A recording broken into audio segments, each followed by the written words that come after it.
Olá, boa noite a todos vocês, queridos amigos. Mais uma vez, estamos aqui para estudarmos mais uma passagem do Evangelho do Cristo. Eu sou a Raquel e eu convido a todos vocês neste momento para fecharmos os nossos olhos, elevarmos os nossos pensamentos a Deus, nosso Pai, Jesus, nosso Divino Mestre, pedindo as bênçãos da espiritualidade maior, a sustentação dos nossos mentores espirituais para mais esse estudo evangélico. Que possamos ser amparados no nosso entendimento, que a espiritualidade amiga possa nos amparar e nos sustentar para que tenhamos o entendimento correto. Que Jesus nos abençoe agora e sempre. Que assim seja. Bom, na noite de hoje eu vou falar sobre o capítulo 2 do Evangelho segundo o Espiritismo, Meu Reino Não É Deste Mundo, e eu vou abordar especificamente o item 8, que se chama Uma Realeza Terrestre.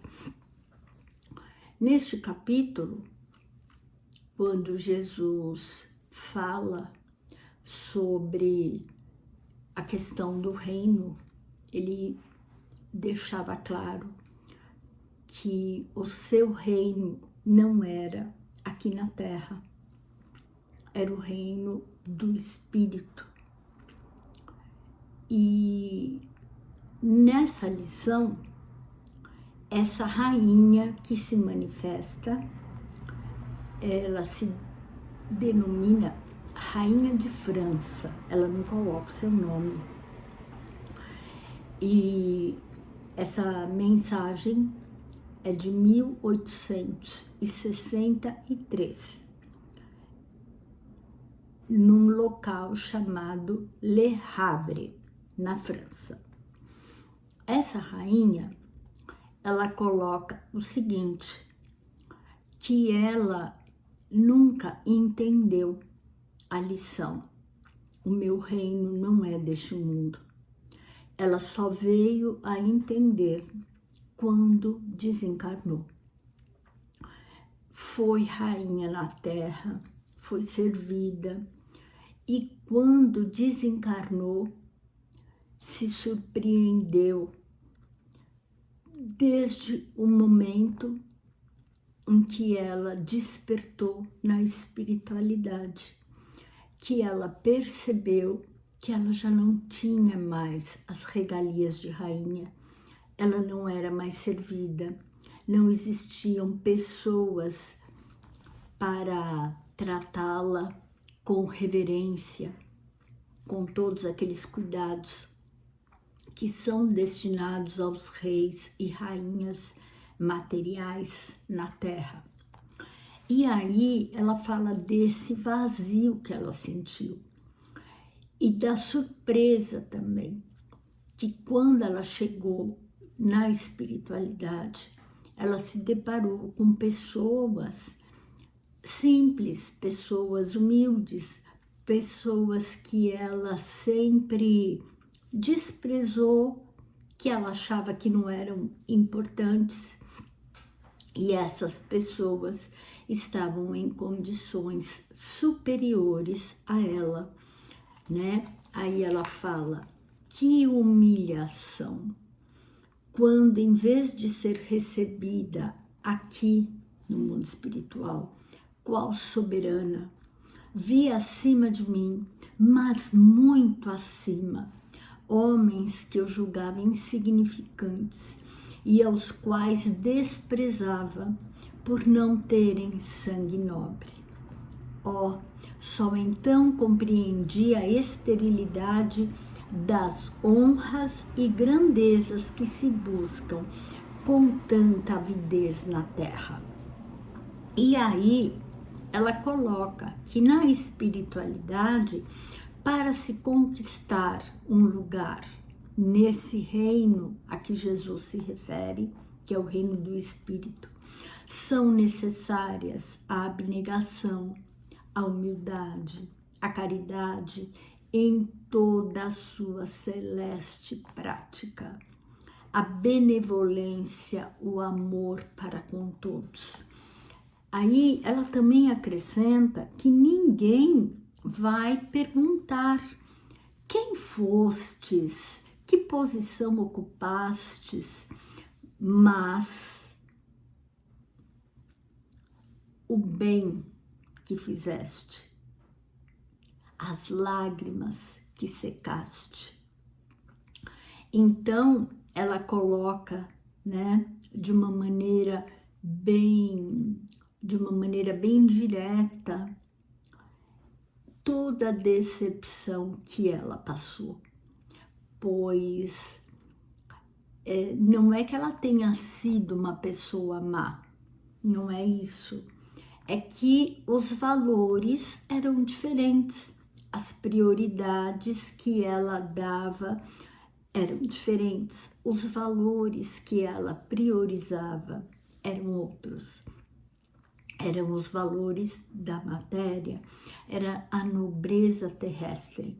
E ela deixa muito claro, né, quando ela se dirige a Jesus, ela fala assim: ó Jesus, tu o disseste, teu reino não é deste mundo, porque é preciso sofrer para chegar ao céu, e os degraus do trono não nos aproximam dele. A ele só conduzem os atalhos mais penosos da vida. E ainda ela acrescenta: procurai, pois, o caminho do céu, através das sarças e dos espinhos, e não por entre as flores.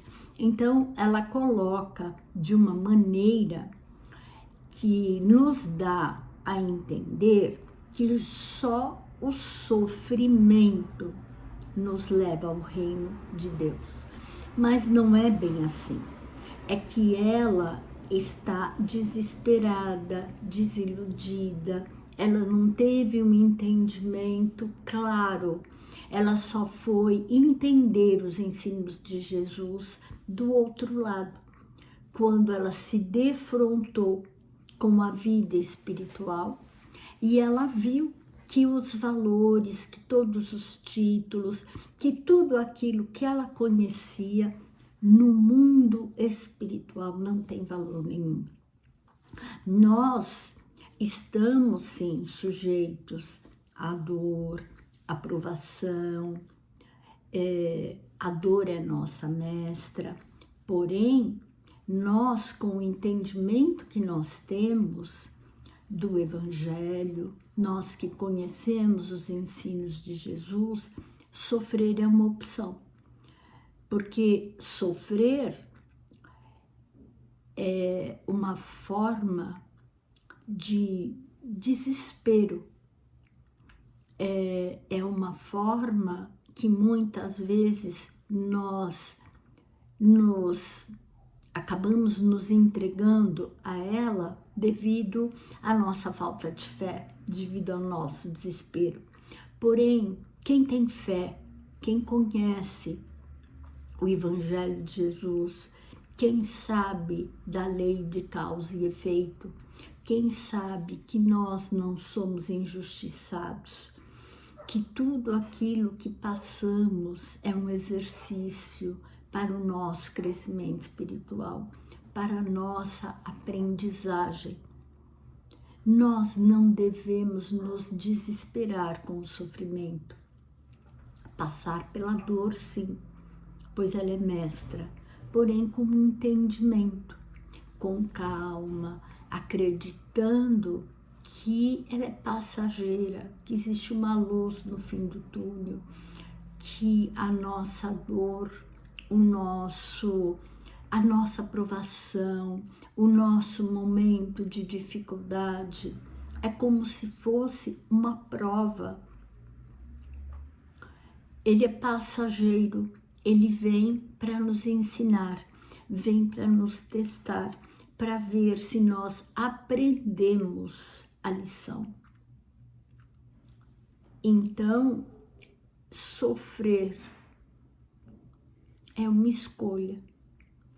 E nós que temos o conhecimento do Evangelho, podemos sim passar pela prova, passar pela dor, sem sofrer, com entendimento, com fé que é algo passageiro, com fé que é algo que nós vamos passar, aprender a lição e superar. Essa rainha, ela coloca que aqui na Terra nós corremos atrás dos bens terrenos, como se pudéssemos guardá-los, armazená-los e levá-los conosco.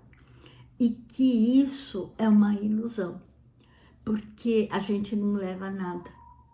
Nós vamos como nascemos, sem nada. E os bens ficam todos aqui. Tudo aquilo que a gente prioriza na matéria, fica na matéria. O que nos acompanha são os bens que nós realmente precisamos priorizar, que são os valores espirituais, as virtudes. Isso sim nos acompanha. A nossa bagagem para entrar no mundo espiritual, ela deve ser composta por obras no bem, na caridade, por virtudes que nós devemos desenvolver, virtudes que nós devemos alimentar. E ela coloca aqui, né, que os homens, eles se agarram a uma sombra e desprezam os bens reais e imorredouros, os únicos que vão nos trazer proveito no mundo espiritual, que são esses bens que nós conquistamos através do trabalho, da luta, passando pelas provas, aprendendo as nossas lições. E aí, quando ela termina, ela diz assim: tende piedade dos que não ganharam o reino dos céus. Ajudai-os com as vossas preces, pois a prece aproxima o homem do Altíssimo. É o traço de união entre o céu e a terra, não o esqueçais. E aí ela se assina como uma rainha de França. Então nós temos que orar muito. Orar pelos nossos irmãos que ainda estão equivocados, para que eles consigam despertar, para que eles consigam ter um entendimento, e orar por nós, para que nós possamos aprender enquanto estamos a caminho. E na verdade, né, é uma parábola que está no Evangelho de Lucas, e é de Lázaro e o rico. E essa parábola diz o seguinte: existia um homem muito rico que morava, né, num lugar luxuosíssimo, e todos os dias um mendigo chamado Lázaro ficava na sua porta, esperando pelas migalhas e pelos restos que eram lançados fora. E Lázaro se alimentava disso. O tempo passou, os dois desencarnaram, e quando o rico chega no reino de Abraão, ele vê lá em cima, bem distante, uma luz. E essa luz é Lázaro, que está junto com o pai Abraão. E ele, que era um homem riquíssimo, um nobre, ele está no inferno, ele está no Hades. E tem um abismo enorme os separando. Então o rico, aliás, quando ele vê Lázaro, ele o reconhece e ele começa: Lázaro, Lázaro, por favor, venha me trazer um pouco de água para matar a minha sede.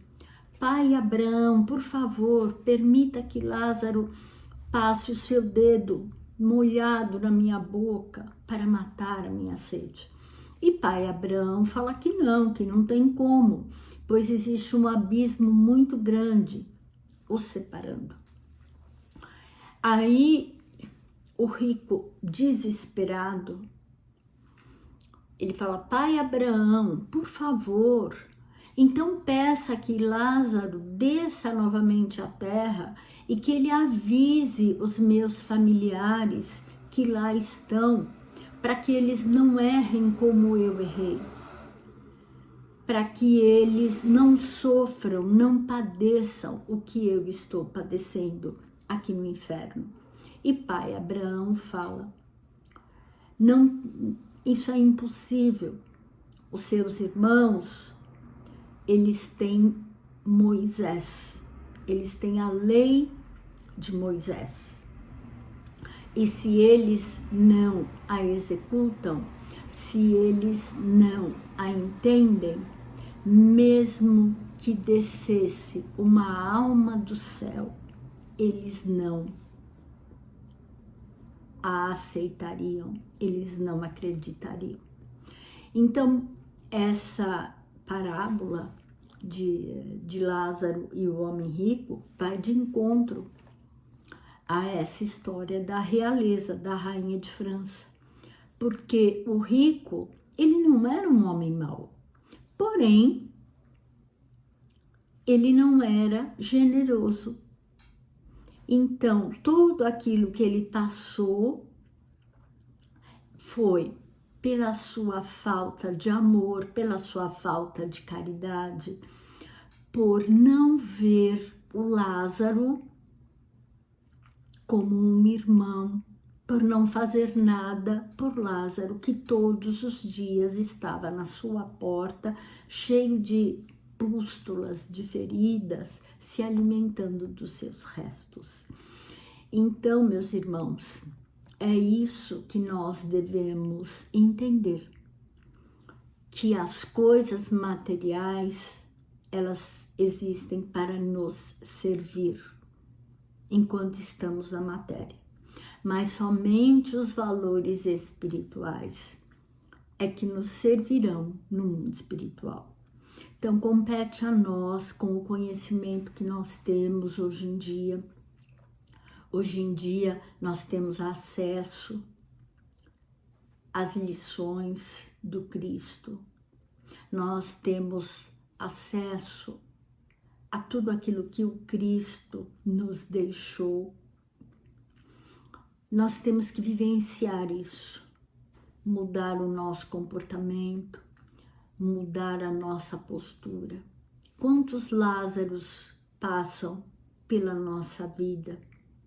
Quantos Lázaros batem na nossa porta? Então nós temos que aprender a ver os nossos irmãos com outros olhos, olhos de amor, de caridade, de indulgência. Nós temos que aprender com essas lições que os Espíritos nos trazem, a valorizar as coisas do Espírito, a valorizar, a desenvolver as virtudes de amor, de caridade, de compreensão, de indulgência, de empatia com o nosso próximo, pois somente isso nos valerá no mundo espiritual e somente isso nos abrirá as portas para um mundo melhor. Então, nesse instante, eu convido a todos vocês para fecharmos os nossos olhos mais uma vez e para agradecer a Deus, nosso Pai, a Jesus, nosso Divino Mestre, por essa lição maravilhosa que Ele nos trouxe. e que possamos, Senhor, ter uma noite tranquila, abençoada, um final de semana tranquilo, que a nossa próxima semana seja de muita paz, de produtividade, e que nós possamos ser sustentados pelos nossos mentores, amigos, e que possamos estar próximos a eles, para entender, para compreendermos as lições, as intuições que eles nos passam. Que possamos ser melhores a cada dia, Senhor. Que possamos desenvolver o amor e a caridade. Gratidão, gratidão. Uma boa noite a todos. Muito obrigada e até a próxima. Tchau, gente. Fiquem com Deus.